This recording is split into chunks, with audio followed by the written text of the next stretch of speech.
मोदी सरकार के केंद्रीय गृह राज्य मंत्री नित्यानंद राय की प्रतिष्ठा उजियारपुर में दांव पे लगी हुई है। उजियारपुर लोकसभा क्षेत्र से लगातार जीत का हैट्रिक लगाने के लिए इस बार उतरे नित्यानंद राय के राह में राष्ट्रीय जनता दल ने कई बड़ी चुनौतियों को देने के लिए इस बार आलोक मेहता को उम्मीदवार बनाया है। लेकिन आलोक मेहता का इतिहास कहता है कि जब भी वे नित्यानंद राय के सामने आए हैं, उन्हें हार का ही सामना करना पड़ा है। ऐसे में एक और उजियारपुर लोकसभा क्षेत्र, जहां की यादवों की अच्छी खासी संख्या है और उसी यादव बिरादरी से आने वाले नित्यानंद राय को अपने इस वोट बैंक के सहारे आगे बढ़ना है, तो दूसरी ओर MY समीकरण यानी कि मुस्लिम यादव समीकरण के सहारे पिछले 30 वर्षों से बिहार में अपनी सियासत को चमका रहे लालू यादव को इस वोट बैंक पर इस बार उजियारपुर में कड़ी परीक्षा है। तो ऐसे में आलोक मेहता नित्यानंद राय के सामने कहां तक टिकेंगे और इस लोकसभा क्षेत्र में क्या तीसरी बार राष्ट्रीय जनता दल के मुकाबले फिर से भारतीय जनता पार्टी हैट्रिक लगाएगी? कमल का क्या होगा? हम अपने साथी देवांशु से बात करते हैं, जो लगातार उजियारपुर को देख रहे हैं। देवांशु, उजियारपुर में कमल का हैट्रिक लगेगा या फिर कुछ अलग हो सकता है? देखिए, उजियारपुर में एक तरफ नित्यानंद राय है, अमित शाह के सबसे जो है करीबी लोगों में से एक नित्यानंद राय चुनाव लड़ रहे हैं। उजियारपुर में अगर बात करें तो कुल 6 विधानसभा क्षेत्र हैं और विधानसभा वाइज अगर देखें तो 3 विधानसभा पर जो है वो NDA है और 3 पर जो है वो इंडिया वाले हैं। पहला पातेपुर से लखेंद्र रोशन जो है वो BJP के विधायक है, जिन्होंने, आपको याद होगा, माइक घुमाकर पूरा एकदम फेमस हुए थे विधानसभा में। उजियारपुर से खुद, जो कि मौजूदा वक्त में लड़ रहे हैं चुनाव RJD से, आलोक मेहता विधायक है। मोरवा से रणविजय साहू जो है, जो कि RJD के विधायक हैं, वो है। सराय रंजन से विजय चौधरी JDU के विधायक हैं और नीतीश कुमार के सबसे करीबी लोगों में से एक। मोहिउद्दीन नगर से राजेश सिंह, जो कि BJP के विधायक हैं और देखिए, अगर एक और CPM के विधायक हैं 6ठे विधानसभा में। तो अगर जातीय समीकरण की बात करें तो यादव जाति जो है वो 5.29% है, मुसलमान 9.26 हैं, ब्राह्मण 6.78% है, राजपूत 4.41 है और रविदास 5.78 है। रविदासों की भी संख्या यहाँ पर है। पासवान समाज के लोग जो हैं वो 9.205% है। मुसर समाज के लोग जो हैं वो 2.01% है। भूमियार 3.06, कोयरी 8.09, कुर्मी 4.46%, मल्ला 4.46, बनिया 2.26।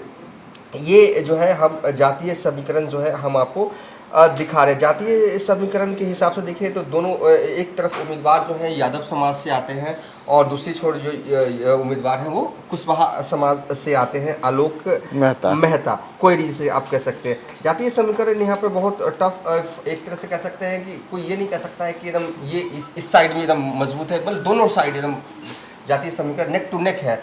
और विधानसभा वाइज देखें तो 3 विधायक इनके हैं तो 3 विधायक उनके, इस लिहाज से देखें तो नेक टू नेक चल रहा है।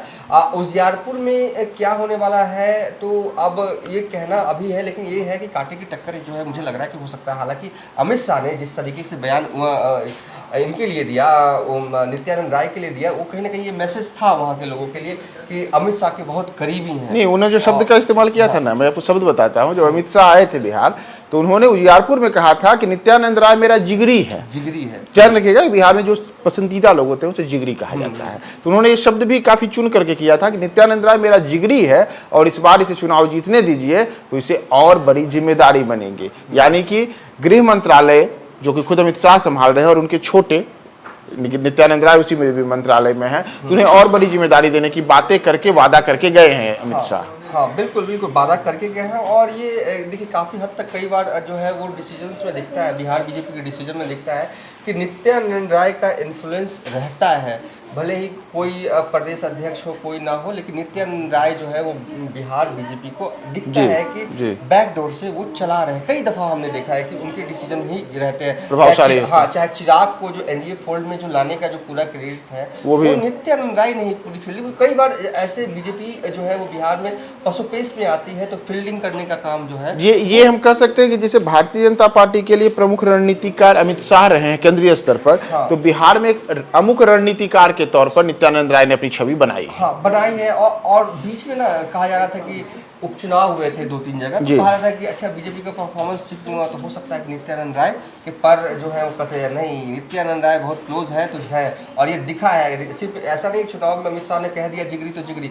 इससे अगर पीछे चला जाए, जो हम लोग जो देखते आ रहे हैं ना बिहार बीजेपी में, जो बिहार बीजेपी में जो नित्यानंद राय का इन्फ्लुएंस है वो रहा है, उनके फैसले और उनके काम करने का तरीका बिहार बीजेपी में दिखता रहा। इस लिहाज से जो है वो देखें तो नित्यानंद राय जो है का कद वो बीजेपी में लगातार धीरे धीरे बढ़ता है। और साल 2024 का चुनाव वो दूसरी बार जीत चुके हैं, तीसरी बार चुनाव अगर जीतते हैं तो और उनका कद जो है वो बढ़ेगा, क्योंकि यादव समाज से आते हैं और बिहार में यादव जो है वो माना जाता है कि आरजेडी के वोटर है। लेकिन बिहार में भी एक ऐसा नेता उभर रहा है जो कि यादव समाज से ही आता है और उस इलाके से आता है, उस बेल्ट से आता है। अगर आप देखें वैशाली, हाजीपुर, वो सब सारे बेल्ट में यादवों की संख्या अच्छी खासी है और यहाँ से कई आरजेडी के यादव समाज के विधायक भी मजबूत कर रहा है। हाँ, अगर इस यहाँ से तो अगर जीतते हैं तो उभरेंगे ही, और उभरेंगे, ज़्यादा उभरेंगे। और यहाँ पर कहीं ना कहीं तेजस्वी को फाइट देने वाला एक यादव समाज का यूथ नेता उभर रहा है। तो अब यह देखना महत्वपूर्ण होगा कि वर्ष 2009 का चुनाव मात्र 66,000 वोटों से जीतने वाले नित्यानंद राय ने जब 2019 के लोकसभा चुनाव के दौरान अपनी जीत को बढ़ा करके 2,77,000 वोट के अंतर से जीते, तो इस बार 2024 में क्या होगा, क्योंकि आलोक मेहता भी अपने स्तर पर कई बड़े दावे कर रहे हैं। कुशवाहा बिरादरी से आते हैं, जैसा देवांशु ने बताया कि जो तमाम वोटों के समीकरण है उसमें यादवों की एक अच्छी खासी संख्या है, मल्लाहों की अच्छी खासी संख्या है, मुस्लिम ठीक ठाक वोटर्स हैं, इसके अलावा सवर्णों में चाहे राजपूत हों, चाहे भूमिहार हों, ब्राह्मण हो, उनकी अच्छी आबादी है। तो इन तमाम जातीय समीकरणों को साधने में कौन किस पे 20 पड़ता है, किसका पलड़ा भारी होता है, हम आपको 4 जून को तमाम रिपोर्ट्स बताएंगे।